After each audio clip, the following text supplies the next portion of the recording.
दोस्तों, आज आपके सामने पेश है मनोज कॉमिक्स से सन्नी। ये इसका कवर चित्र है।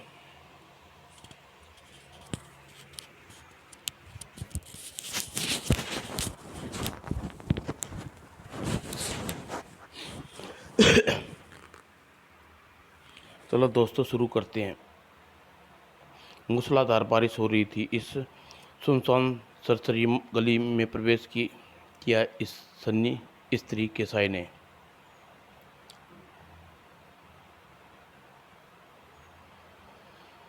जिसने अपने कंधे पर चिपका रखा था एक नन्ही सी जान को, जिसके इस दुनिया में मात्र 3 दिन पहले ही कदम रखा था। और इस सरसरी गली के स्थित एक छोटा सा अनाथालय, जहां आकर ठनके थे इस स्त्री के कदम। नन्हे शिशु को अनाथालय की सीढ़ियों पर रखने के पहले आखिरी बार जी भर कर देखा उसने। तेरी माँ, तेरी किस्मत में माँ का प्यार नहीं लिखा मेरे बच्चे, ईश्वर तेरी रक्षा करे। शिशु अनाथालय की सीढ़ियों पर रखकर वह दूर चली गई जा रही थी, फिर कभी न मिलने के लिए। वो एक नन्हा शिशु आखिरी अपनी माँ की कोई एक बार देख कोई एक अटक देखे जा रहा था। अचानक ही सन्नी की सोच भंग किया एक आवाज़ ने। सन्नी, अरे सन्नी, अरे टॉमी तुम, लगता है फिर से पुरानी यादों में खो गए हो। हाँ, टॉमी सोच रहा था कि कैसे निर्दयी होगी मेरी माँ, जो अपने 10 साल पहले तूफानी बारिश रात में मुझे अनाथालय की सीढ़ियों पर छोड़ गई। कितना अच्छा होता यदि मुझे नदी में डुबो कर मार डालती। कम से कम इस नरक के रोज तिल तिल मरने तना मरता। चुप रह सन्नी, कसाई आ रहा है, सुन। लोग लेगा तो पिटाई कर देगा। विक्टर नाम का था उसका, जो अनाथालय का संचालक था। सच में कहा टॉमी ने, इसे कसाई कसाई से भी ज़्यादा बेहतर था वो। ये लड़को, क्या कर रहे हो यहाँ? मुफ्त में रोटियां खाते हो? तुम्हारे बाप का घर नहीं है? चलो काम करो। और अनाथालय में बच्चों को दिन में सिर्फ एक बार खाना मिलता, वह भी आधी सूखी रोटी और दाल, जिसमें दाल कम पानी ज़्यादा होता। भूख की व्याकुलता भूख से व्याकुलता कर रही थी। कई बच्चों ने दम तोड़ चुके थे। आज तक बच्चों को अपनी प्लेटें साफ करने की ज़रूरत नहीं पड़ती थी, क्योंकि भूख तड़प बच्चों के जीभ प्लेटों को साफ करने में वैसे चमका दिया करती थी। मालिक, आज मुझे पूरी रोटी दे दीजिए मालिक, मुझे भूख लगी है। आज भी सन्नी की प्लेट आधी सूखी रोटी मिल ली तो भूख के तड़प गया सन्नी। रानी का रोटी मांगता है कम वक्त नालायक पाजी। और तुझे ये आधी रोटी भी नहीं मिलेगी। रात भर अंधेरी कोठरी में भूखा तड़पेगा तो अपने आप अकल ठिकाने आ जाएगी। अंधेरी कोठरी में भूखा सन्नी सिवाय रोने के सिवा क्या कर सकता था। तुम मुझे इस नरक में हर रोज मरने के लिए क्यों छोड़ गई माँ? सुबह सुबह सुबह रह करो अपनी माँ को याद करता। इसी पल हल्की सी आवाज़ के साथ कोठरी खुली। सनी, सनी, वह कसाई सो रहा है, यही मौका है, मैं तुम्हें आज़ाद करने आया हूँ। जितनी जल्दी हो सके इन नरक से दूर चला जा। तो ओह टॉमी तुम। हाँ सन्नी, वह कसाई सो रहा है, यही मौका आज़ाद कराने आया हूँ। जितनी जल्दी हो सके नरक से बाहर चला जा। और फिर क्या होगा सन्नी? तुझे भागने की जरूरत में कसाई तुझे जान से मार देगा, पागल कहीं के। अरे 20 साल से इस नरक में सड़ रहा हूँ, अब जान है ही कितनी बची है टॉमी, जिसमें सूखी रोटी खा खा कर न जाने कब प्राण निकल जाएं। इसलिए मरने से पहले तुझे इस नरक से आज़ाद कराना चाहता हूँ। मुझसे बड़ा भाई मानता है तो है ना? क्या अपने भाई की बात नहीं मानेगा? ज़रूर मानूंगा टॉमी। यह ज़रूर मानूंगा टॉमी, शाबाश याले। अरे ये माँ काला किट है जिसे विक्टर ने बचपन में ही मेरे गले से उतार लिया था। यह तुमने उसके पास कैसे पहुँचा? मैंने विक्टर की मेज़ की दराज से निकाल लाया। यही है, हमेशा मेरी माँ की याद दिलाएगा। जाने से पहले उसे पाँव में भर पड़ा टॉमी। अनाथ पाल्य से जो भागा सनी बस भागता ही चला गया, मानो दोबारा विक्टर की पकड़ में ना आना का डर हो। मैं जिसे से प्रार्थना करूंगा तेरी झोली भी खुशियाँ से भर दे। और भागते भागते एक कॉटेज के सामने रुका हुआ है। हप हप हप, नहीं नहीं भाग सकता। यह कॉटेज का मालिक की मदद मांगता हूँ। कॉटेज के अंदर बैठा विलियम डसूजा नामक एक बूढ़ा व्यक्ति चौंक पड़ा। अरे छोटे लड़के, अंदर आने की हिम्मत कैसे हुई तेरी? मैं कई दिनों से भूखा हूँ अंकल। यहाँ कोई लंगर चल रहा है, भाग यहाँ से। मैं कहाँ जाऊँगा अंकल, इस दुनिया में कोई मेरा नहीं है। मैं रोज़ाना एक रोटी दे दीजिए करिए, रात को तक एक कोने में पड़ा रहूँगा, बदले में आपकी मदद कर दिया करूँगा। लड़का हूँ, लड़का बहुत बुरा नहीं है, बहुत में नौकर मिल रहा। ठीक है, लेकिन काम बहुत मेहनत का करना होगा। मुझे मंजूर है, लेकिन मैं आप क्या काम करते हैं अंकल? ताबूत बनाने का काम करता हूँ। और ताबूत के बारे में जानता है? हाँ, लकड़ी का बना हुआ वह बॉक्स जिसमें मृतक का शव रखा जाता है, कब्रिस्तान में दफनाया जाता है। आश्चर्य से चौड़ी हो गई विलियम डसूजा के नेत्र। कमाल है, तू इतना सब कुछ जानता है कि बस यूं ही। और हकीकत यही थी, अनाथालय में बच्चा मरता था तो उसे ताबूत में बंद करके ज़मीन में दफनाया जाता था। यह सन्नी अपनी आंखों से देखा था। और हंटर की मार के साथ चिकुलाटा में, बस कर विक्टर, बस कर, इतना ही मार ले। लेकिन मैं हर बार कहूँगा कि सन्नी को मैंने आज़ाद किया है। अनाथ पाल्य में इतिहास में ऐसा दुस्साहस किसी ने पहली बार दिखाया है। लड़के, मैं तुझे इसकी सज़ा भुगतनी होगी। टॉमी को घुटते कमरे में ले गया विक्टर। और कुछ क्षण बाद टॉमी की एक तेज आवाज़ गूंजी। अनाथालय के बच्चे इस चीख का मतलब अच्छी तरह समझते थे। ऐसी ही चीख हर दिन गूंजा करती थी। अनाथालय के कोई बच्चा विक्टर के खिलाफ आवाज़ उठाता, हर बच्चा समझ गया था कि वह टॉमी के कंठ से निकली अंतिम चीख है। और दरवाजे पर हुई खटखटाहट उड़ा दी विलियम की डसूजा की। दरवाज़ा खोल, लगता है कोई आधी रात को भी चैन से नहीं सोने देता। दरवाज़ा खुलने पर लालटन दरवाजे के पीछे आया। आधी रात को तकलीफ़ देने के लिए माफ़ी चाहता हूँ विलियम डसूजा, लेकिन मुझे फ़ौरन एक ताबूत की आवश्यकता है। ओह, अच्छा लगता है, आज फिर कोई लड़का मर गया? हाँ, टॉमी नाम है उसका। उसका कई दिन से बीमार चल रहा था। यह लो ताबूत के पैसे। हे, तुम पहुँचो विक्टर, मैं अभी ताबूत हाजिर कर देता हूँ।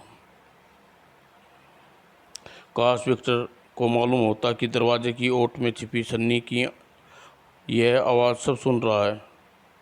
ओह, आज जीसस ने आखिरी उस कसाई ने मेरे दोस्त को मार डाला, बेचारा टॉमी। इससे पहले भी विक्टर को खाना और वापस कॉटेज की सुनी बिस्तर पर आकर लेट गया। ए छोकरा, चल जल्दी उठ। क्या हुआ अंकल? यहाँ 5 किलोमीटर दूर एक अनाथालय है, कोई बच्चा मर गया है, उसके लिए ताबूत ले जाना है। होश गुम हो गए सन्नी की। उप, क्या होगा यदि मैं ताबूत लेकर विक्टर ने पहचान लिया तो? मेरा भी टॉमी जैसा हाल होगा। क्या करूं? धोकनियाँ से चल लेगी सांसों की। और सन्नी दो पाटों के बीच फंस गया। सन्नी विलियम की बातें न बताने का अंजाम वह अच्छी तरह जानता था। यह चेहरा वह अच्छी सारी पेटियां क्यों लपेट रखा है। थोड़ी देर पश्चात सामने आया तो चौंक पड़ा विलियम डसूजा। अरे, यह क्या, अचानक चोट लग गई? अंकल अंकल पट्टियाँ बांधने से खून रुक जाएगा। और विलियम के नन्हे कंधे ताबूत रख कर चल पड़ा विलियम डिसूजा। अचानक इस लड़के के चेहरे पर चोट कहाँ से लग गई, खैर मुझे क्या मतलब। और अनाथालय पहुँचकर सन्नी ने एक कोने में रख दिया। वेलकम वेलकम विलियम, लगता है आपने नया सहायता रख लिया है। इस समय उसके दिल में बुरी तरह धड़क रहा था। अंधेरा होने के कारण, चेहरे की पट्टियां में लिपटे होने के कारण विक्टर उसे पहचान न पाया। हाँ, रोज़ाना एक रोटी खा लेता है और रात को कोने में पड़ा रहता है। एक रोटी देकर तुम अपने सहायक की आदत बिगाड़ रहे हो विलियम। अनाथालय में बच्चों को आधी रोटी से ज़्यादा नहीं देता। 2 दिन पहले ही मैंने इसी बात को लेकर एक लड़के को कोठरी में बंद कर दिया था। फिर क्या हुआ?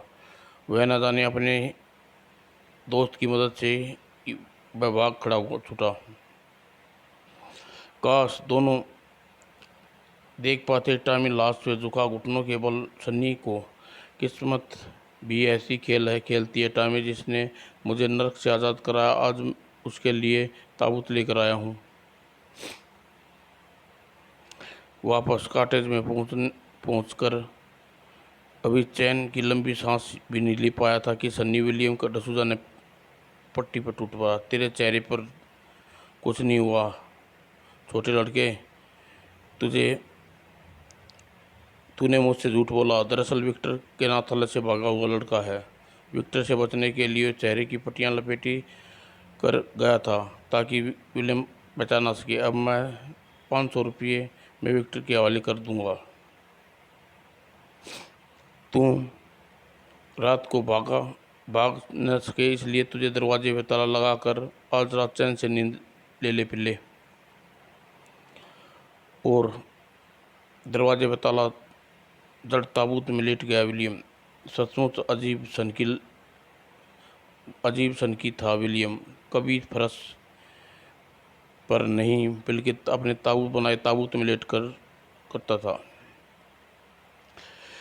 कुछ ही देर में कॉटेज में विलियम की खर्राटे की आवाज़ गूंज गई। सन्नी की आंखें में नींद नहीं थी। कल यह शैतान मुझे वापस अनाथालय में सौंप देगा। अगले ही क्षण सन्नी ने एक भयानक निर्णय लिया। किसी भी तरह विलियम को फंड छुटाना होगा। अगले ही पल ताबूत का ढक्कन, किलो, हथौड़े वगैरह विलियम ताबूत के निकट पहुंचा और धीरे धीरे ढक्कन को उसने बैठ गया। और इससे पहले शैतान जाग पाता, इससे आदत मुझे कील ठोक देनी चाहिए। और अगले ही पल ताबूत के अंदर खटखटाहट होने लगी। दरअसल ताबूत के अंदर ऑक्सीजन की कमी से विलियम की नींद टूट गई और साथ ही ताबूत के बाहर निकलने की चेष्टा कर रहा था। और किंतु रुके नहीं। सन्नी के हाथ दनादन कील ठोके जा रहा था और पसीने से तर हो गया था उसका शरीर। तब रुका जब ताबूत पूरी तरह बंद हो गया। अब ये आवाज़ नहीं आ रही। लगता है दम घुटने से विलियम की मौत हो गई। धोखने की चलती सांसें को काबू पाता ताला कॉटेज के भागा सन्नी। अब मुझे एक पल भी यहाँ नहीं रुकना। और बेहतर दौड़ता सन्नी मानो विलियम के भूत पीछे पड़ा हो और भागते भागते अचानक मील के पत्थर के ठोकर खाकर गिरा। और इस बार गिरा तो वह दोबारा न उठ सका और धीरे धीरे बेहोशी की हावी होती चली गई। और चाह कर भी सन्नी अपने वो बेहोश होने से न रोक पाया और लगातार दरवाज़ा खटखटाया। विक्टर, विलियम डसूजा, खोलो। कमाल है, कोई दरवाज़ा क्यों नहीं खोल रहा? अचानक विलियम ने हल्का सा धक्का दिया। कमाल है, दरवाज़ा खुला है। यह तो नहीं, विलियम ने उस नन्हे सहायक ने कहाँ चला गया? ये पट्टियाँ तो कल लड़का लपेट कर आया था। ओह, ये तो ताला कैसे पड़ा है। और अचानक ही विलियम की आंखें बंद करे ताबूत पर लेटा। ओह, ताबूत कैसे? कहीं यह शराब के नशे में विलियम इसे बंद तो नहीं कर दिया? मुझे खुद इसे खोलना चाहिए। और जैसे विलियम ने कीले निकाल कर उस ताबूत को हटाया, ओह विलियम, अब समझ में सारा माजरा। अवश्य वह लड़का विलियम के ताबूत में बंद करके दरवाज़ा ताला तोड़ खोल कर वह भागने में कामयाब हो गया। लेकिन उसने ऐसा क्यों किया? और उसके चेहरे पर पट्टियाँ क्यों लपेट कर आया था? ओह माय गॉड, वह सन्नी तो नहीं था। मुझे सब बचने के लिए अनाथालय से चेहरे पर पट्टियाँ लपेट कर आया हो। उत्तेजना के मारे उसके शरीर में विक्टर, इतना बड़ा धोखा, पल्ले को छोड़ूंगा नहीं। विक्टर कब तक भागेगा? और परंतु विक्टर सन्नी को कहाँ ढूंढता? पिछली पंछी पिंजरे से आज़ाद हो चुका था, किंतु पंछी था कहाँ? जब सन्नी को होश आया तो अपने आप को 2 लड़के क्यों गिरा पाया। इसे होश आ गया जमरू। अच्छी बात है, अड्डा साला शकल से ही अपनी बिरादरी का लगता है। तो अब इसका क्या करें? डेविड बॉस से इसका कुछ निर्णय करेंगे। यह कौन सी जगह है? यह मुंबई है मुन्ने, अपने को जुमरू कहते हैं। ये है अड्डा। तुरंत उछल पड़ा सन्नी। मैं मुंबई में कैसे पहुंचा? मुझे तो गोवा में होना चाहिए था। ओह, तू गोवा से भागा है? ज़रूर तू किसी की पॉकेट मार कर भागा होगा। हमने तो मुंबई में 170 किलोमीटर दूर मिला, वह भी एक पत्थर से टकरा बेहोश पड़ा हुआ। देखा तो उठाकर इधर कुल्ली आई। मुझे आप दोनों मिलकर बहुत खुशी हुई। वैसे आप काम क्या करते हो? काम जेब काटना, चोरी करना, डाके डालना। अड्डा की बातें सुनकर हड्डियाँ थरथरा गई सन्नी की। मुझे जाने दो, मुझे बचाया, इसका शुक्रिया।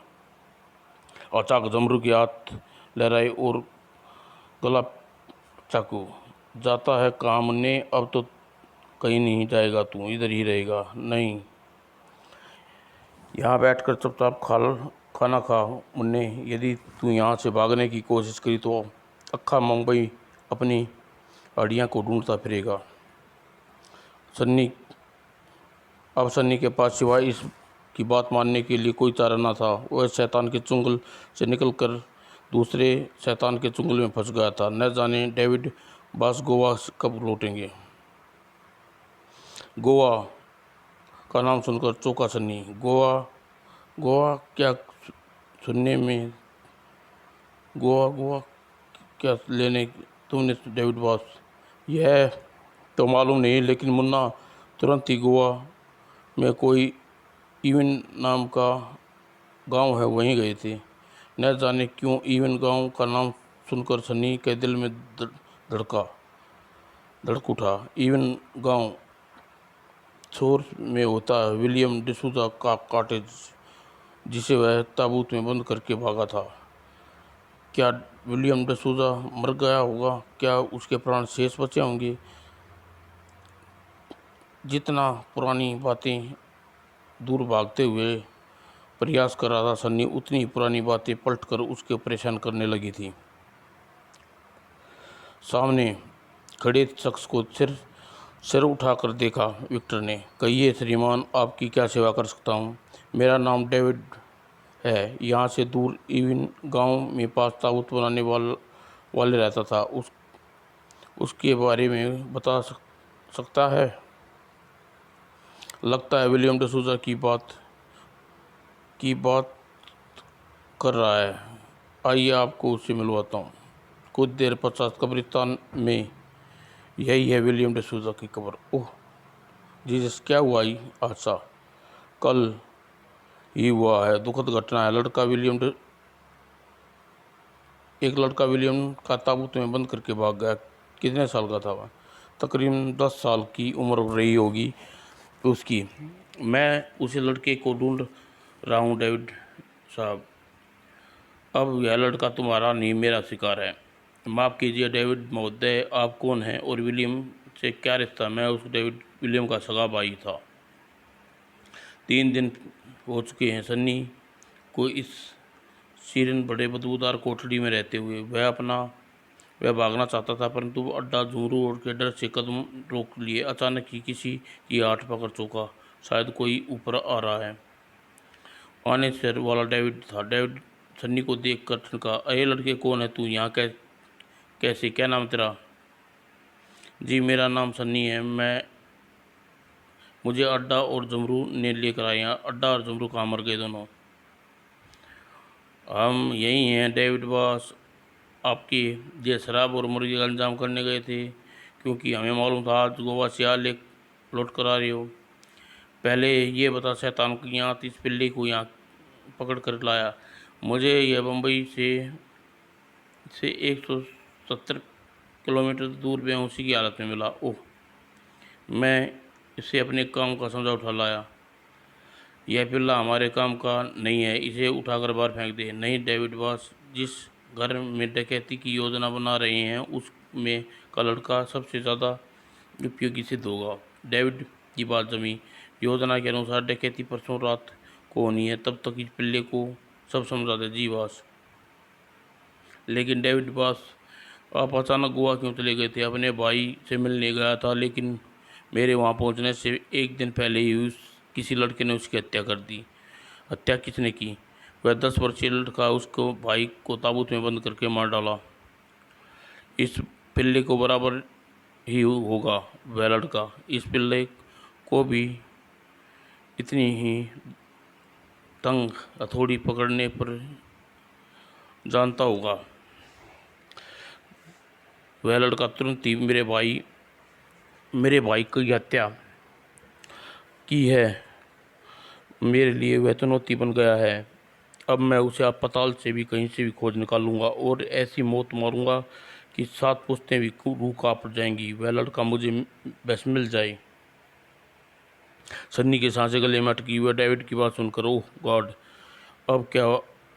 अगर डेविड को पता चला गया तो डेविड का हत्यारा हूँ तो वह मुझे बुरी तरह मौत मारेगा। पता नहीं कि सन्नी को सोचकर मटोरा डेविड ने, और कोड़े की फटकार जैसी आवाज़ सुनकर। ए पिल्ले, मुंबई में 170 किलोमीटर दूर क्या कर रहा था? डेविड की खनकती आवाज़ में सन्नी हड्डियाँ तक कड़पड़ा उठी। मैं अनाथ छोटी सी जेब कतरी करता था। मैं अनाथ डेविड बॉस, मैं छोटी सी जेब कतरी करता था। पुलिस ने मुझे गिरफ्तार करने से बचने के लिए भाग गया। अचानक चक्कर आकर गिर पड़ा। गुड, यह लड़का हमारे बहुत काम आ सकता है। जबकि मैं इस बुद्धू समझ रहा था, बाहर फेंकवा रहा था। अब इंतज़ार है परसों अमावस की रात का। और ठीक 2 दिन बाद इस बंगले के पिछवाड़े में भूत की तरह प्रकट हुए वे 4 साए। यह रोशनदान देख रहे हो ना लड़के? जी जी जी। गुड, यह पॉलीथीन बैग और मास्टर की बेड रोशनदान के अंदर जाना है और बड़े कमरे में रखे सेफ मास्टर की से खोलकर सारे हीरे जवाहरात पॉलीथीन बैग में डाल कर वापस रोशनदान के रास्ते बाहर आना है। जी। अगले ही क्षण पॉलीथीन बैग और मास्टर के लिए रोशनदान पर पहुंचने की कोशिश कर रहा था सन्नी। रोशनदान पर इतने छोटा था कि उसमें सन्नी जैसा छोटा ही बच्चा प्रवेश कर सकता था। और सन्नी पीछे पीछे डेविड भी था।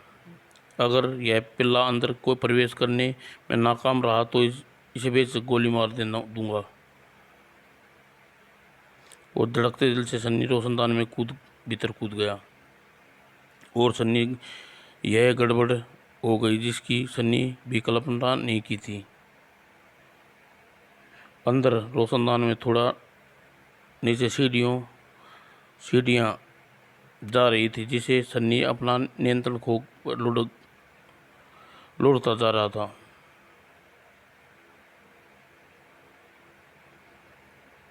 यही वो क्षण था जब डेविड की रिवॉल्वर से 16 उगला और हल्की सी पिट की आवाज़ गूंजी। रिवॉल्वर पर साइलेंसर लगा था और अंधेरे में एक चीख गूंजी, भागो लड़का, भागो लड़को। सारी योजना धूल में मिल गई। अगले ही क्षण सिर पर पैर रखकर भागे वे तीनों। उस लड़के का क्या हुआ डेविड?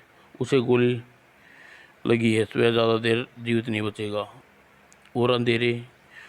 और जब वे बंगले में कुछ अंधेरे आवाज़ें गूंजने लगी। किसी की चीख गूंज रही है, पापा, रामू जल्दी लाइट ऑन करो। जी मालिक।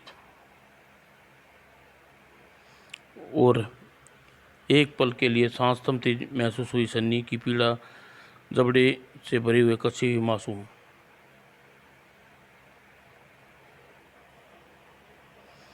और किसी तरह मैं सीढ़ी पर सरकता हुआ रोशनदान तक पहुंचा और अगले ही क्षण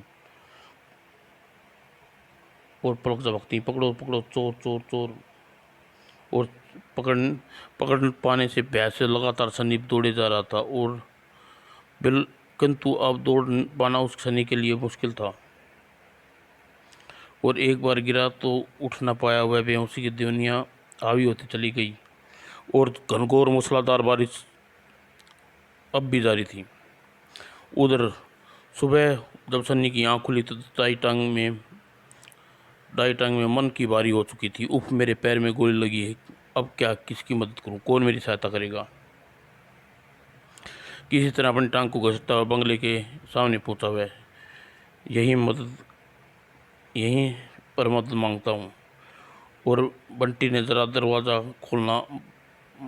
जी पापा। और दरवाज़ा खोला। 20 वर्षीय निहायत खूबसूरत महिला ने, पापा, यह सीढ़िया पर एक लड़का जख्मी पड़ा है।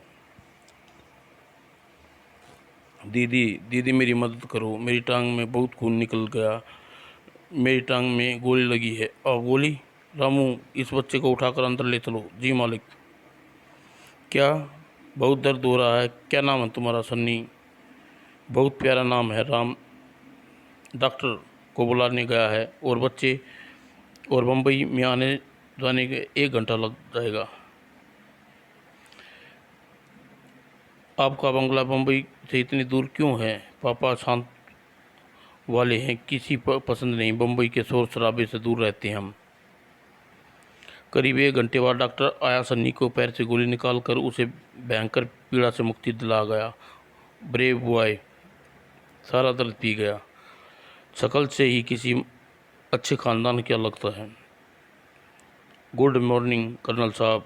इंस्पेक्टर शेखर हाजिर है। आओ इंस्पेक्टर शेखर, हम किसी दूसरे कमरे में चलकर बात करते हैं। यह लड़का कौन है कोई मुसीबत का मारा, लेकिन इसके बाद में बातचीत करेंगे। आओ। और पुलिस को देख इंस्पेक्टर दल लग गया। पुलिस को देखकर सनी दल लग गया। यह पुलिस क्या कर रही है दीदी? कल हम किसी ने हमारे घर में डाका डालने की कोशिश की, लेकिन हमारे जाग जाने से चोर भाग गए। अचानक रह गया सन्नी। ओ गॉड, यह तू कैसा खेल खेल रहा है? जिस घर में मैं चोरी करने आया था वहीं पर मुझे लाचार व दीनहीन अवस्था में पटक दिया। नहीं नहीं दीदी, यह सब कुछ बता दूंगा। मुझे नया जीवन देने वाले को ऐसे भले आदमी को धोखा नहीं दे सकता। और कुछ सोचकर जाने क्या सनी, मैंने आपको कुछ बताना दिया। और कुछ देर तक जाने क्या क्या सोचती रहा सनी। फिर मैंने आपको सब कुछ बता दिया दीदी। अब आप चाहें तो मुझे पुलिस के हवाले कर सकती हैं। नहीं सनी, मैं पुलिस के हवाले नहीं करूँगी। तू आज से इसी घर में रहेगा। तभी एक जोरदार खटखटाहट की आवाज़ हुई। दरवाज़ा खोलो जूली, जल्दी ही छिप जाओ सन्नी। दरवाज़ा खुलने पर सामने नजर आया इंस्पेक्टर शेखर। वह लड़का कहाँ है जूली? वह तो चला गया। क्यों, क्या बात है इंस्पेक्टर साहब? अभी कर्नल साहब रात वाली घटना घटना मुझे सुनाई और सुनकर लगा कि वह लड़का भी चोरों गिरोह में शामिल था। जिस चोरी गोली मार कर भाग गई और शायद वह अपने काम का न समझ रहा था। नहीं नहीं, मैं नहीं, आपको पता बात को सहमत नहीं हूँ। वह लड़का चोर गिरोह से शामिल नहीं होता तो गोली खाने के बाद उसी घर में मदद मांगने क्यों आता? क्या यहाँ वह चोरी करने आया था? जूली की दलील पर इंस्पेक्टर ने अंतर कर दिया और इंस्पेक्टर शेखर के जाने के बाद बाहर आ जाओ सनी, अब यहाँ कोई डर नहीं है। मैंने आज सिर्फ